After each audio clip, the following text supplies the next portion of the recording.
Hi everybody and welcome back to the channel. Welcome back to another course vlog, this time from one of my home courses in Long Beach, California. We're out at Dorado Park Golf Course. This is the site of the Long Beach Open, which has been a pro tournament held for the last 30 plus years. Winners include PGA Tour winners, including Paul Goydos and Kevin Na, the early walk specialist. Well, here, El Dorado is known for its big trees and tight corridors, as evidenced here on the first hole. About 240 yards is all you can hit through the fairway, so you got to turn something over from right to left right off the first tee, leaving yourself about 130 to 150 yards in typically to this average size green. But with most greens here, it is severely pitched from back to front, really helping those wedge shots spin a lot into these greens. First things first for me, I'm taking my 2-iron and smashing it on down the fairway. Generally going about 260 yards for me. It left a comfortable 130 yards back into this flag, so I can take a little bit off of a pitching wedge. I was really hoping it was going to control the spin, especially with this new golf ball I've been trying out, the Left Dash Pro V1X. I left myself under the hole as I wanted.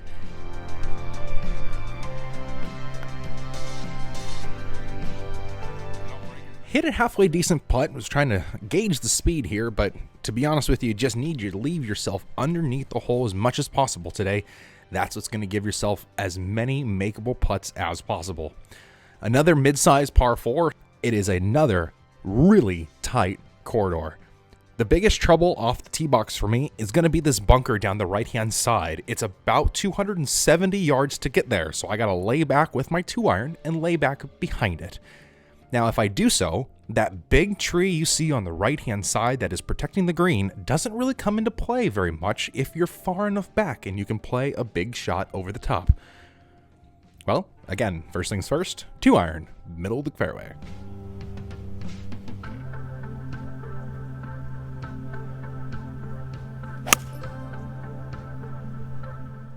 The fairway is a little bit bigger down there than the trees make it look. You just gotta hit something high and get it up over the top. Hit that thing nice and pure, dropped it right behind the bunker as I wanted to, and this wedge, same distance as the last hole. Gave me a lot of confidence that I could hit it that exact same distance, but I did tug this one a little bit, and with the pin all the way in the back, there was no room to go. Just here, just over the green, trying to get up and down. And you can see the ball just rolling and rolling and rolling. You got to be underneath the hole, like I am here.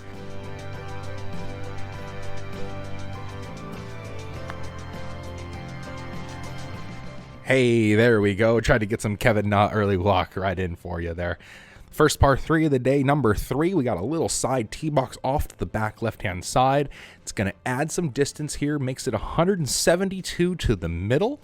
We were playing to a front flag, so 162 to that front flag. A nice, smooth 9-iron for me.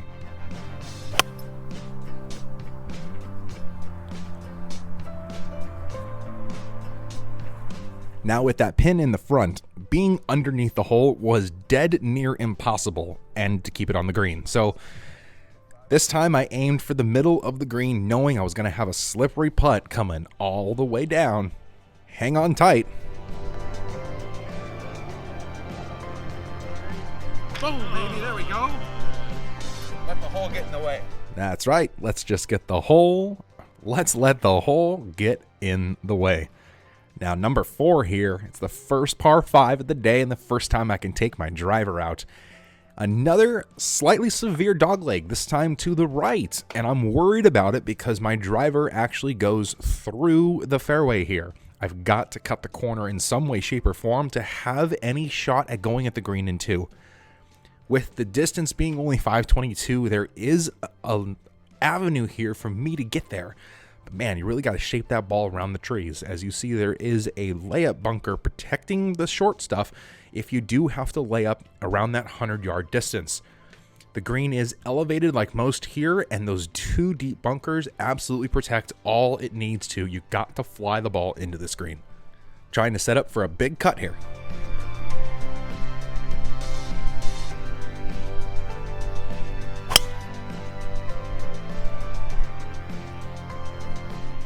Yeah, there's a reason why all those PGA Tour pros like to hit the big cut. You can aim left, open up, and just absolutely go for it, and then you just know it's going to bleed off to the right-hand side. Absolutely perfect tee shot for myself. Left myself a beautiful number here with a 5-iron.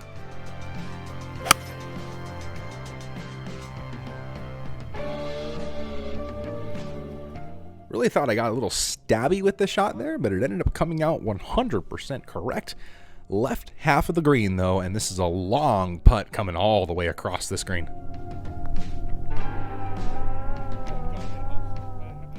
Slow down, slow down. Oh boy, this is what happens if you're on the wrong side of the hole.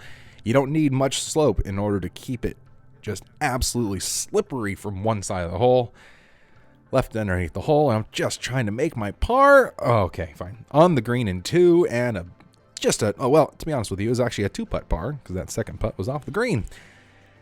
Now, hole number 5 here has got a big detached black tee box, which brings both of these fairway bunkers into play for me.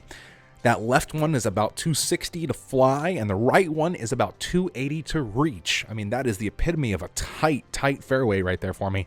Got to choose my club selection properly. Now, that one bunker that protects the right side of the green is also protecting today's hole location. It is all the way back right. It's going to be a tough one to get the ball spinning and stopping all the way back there. Decided to take my 2-iron again because this club was going right where I wanted it to go.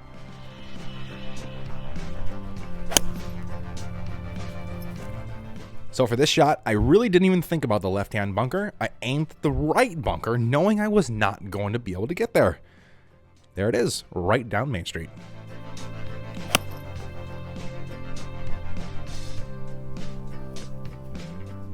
I definitely left myself a little bit more into the hole than I wanted with this full 7-iron, but hey, I still was able to hit it pin high.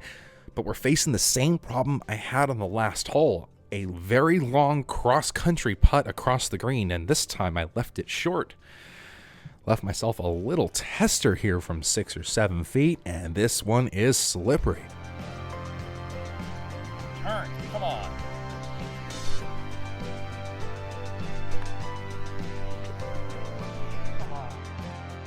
Now the next par 4 is another mid-sized one here at 375 yards, and the damage here is really into the green.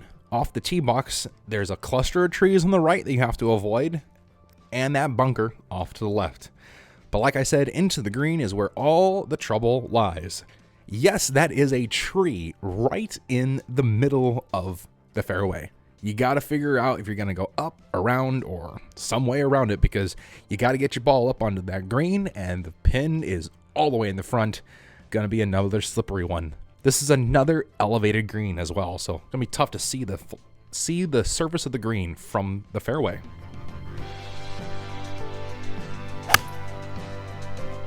Well, I thought I'd take my 2-iron once again, and it finally decided to bite me. A little bit late on the swing, and I pushed it right into the tree, so no choice I can do here but to try to punch it out.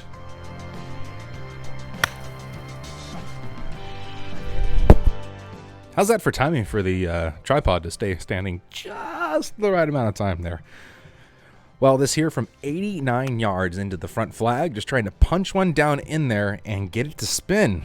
Don't want to be too far above the flag, and kind of accomplish my goal. It's relatively close here, right on the fringe.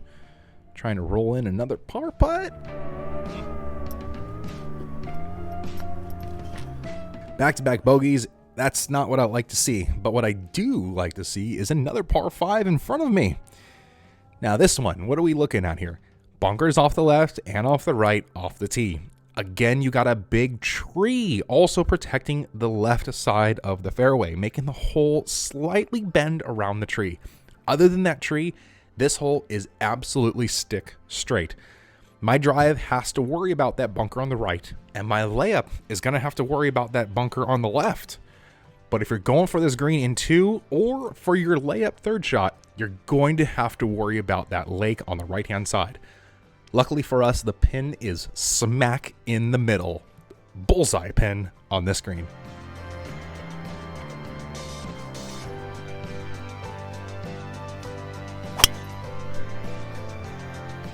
Really want to make sure I turn this ball over. If I lose it out to the right-hand side, I can't go at the green in two. But if you miss it off to the left, there is some space over here that you can still get there into. Found my number, hit my club nice and pure, and I didn't even think about the water. Because what are you thinking about the water for? It's not where I want my ball to go. I'm thinking about the green. That's where I want my ball to go. Right on target, just half a club short. Trying to get it up and down and rectify those bogeys with a nice bird here.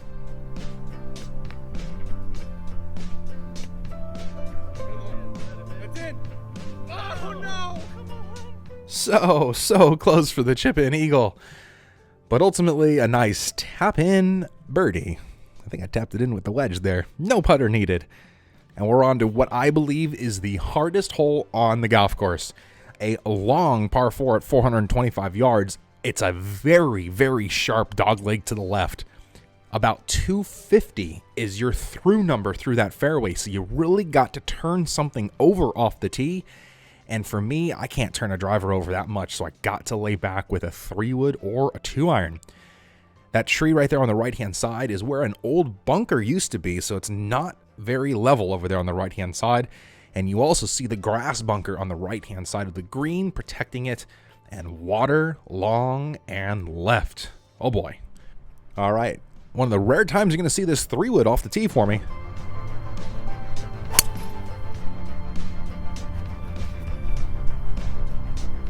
But it worked out just the way I wanted it to. A little turnover, and it's down the middle of the fairway. Now I left myself a full 7-iron into this back flag. This is a tight shot. Golf shot, dude.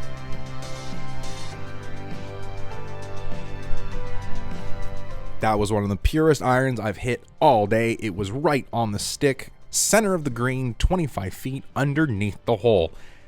Underneath the hole being the key. Oh my gosh. Did you see that thing roll back like it was on a volcano? Come on, greenskeepers, do a little bit better. Make those things nice and level. My ball goes right in the hole for another birdie. It is what it is, though, and we're on to the closing hole here on the front 9, and we're looking at a very long par 3, 225 yards to the center of the green from the black tees. It's going to play only 209 to this front flag. Now, if you look from the top, the front flag just barely covers that left-hand bunker, so 209, man, 210 is your minimum number you got to think here.